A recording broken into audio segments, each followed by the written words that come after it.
Asalaamu calaykum waraxmatullaahi wabarakaatuh. Mowduuceenu maanta wuxuu ku saabsan yahay sida loo beddelo notification panel-ka ama notification panel-ka moobilkaaga. Notification panel-kana waxaa la yiraahdaa wireless-ka iyo location-ka iyo sound iyo screen rotation iyo bluetooth iyo mobile data iyo kuwa halkaa ku qorqoran. All of them waxaa la isku yiraahdaa notification panel.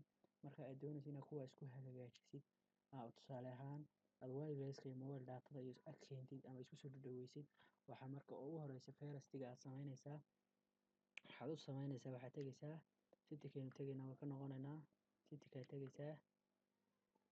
Setting-ka markaad tagtid waxaad tegaysaa halka ay ku qoran tahay waad tegaysaa display halkay ku qoran tahay waad tegaysaa. Display markaad tagtid wuxuu kugu soo saarayaa tools fara badan.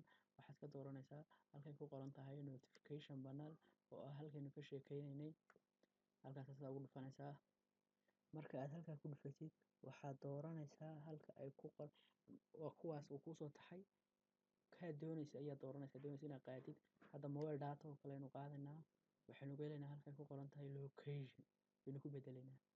waa inoo bedelay caadi buu inoogu bedelay waa inoo kala bedelay labadaa. Hadda mobile hotspot-kaas aynu qaadanaynaa waxaynu gelaynaa halkay ku qoran tahay sound caadi buu u bedelay. Waa kaas inoo bedelay waynu ka noqonaynaa waxaasoo dhan noo soo xiranaynaa. Marka aynu ka noqono waxyaalahaas inoo soo saaray waa ka noqonaynaa. Marka aynu ka noqono waxaynu tagaynaa halkii baynu ku noqonaynaa mobile data ayaynu soo furaynaa. Waad aragtaan halkii mobile data inoo timi. Marka waa ka wax yar oo easy oo fudud qof kastaana fahmi karaa. Mobilada setting-kooduna way kala duwan yihiin. Marka waa ka halkaa ka taga halkaa ka hagaajiya oo ka habeeya. Marka waan salaamay dhammaantiin mar labaad. Assalaamu calaykum waraxmatullaahi wabarakaatuh. Waadna mahadsantihiin.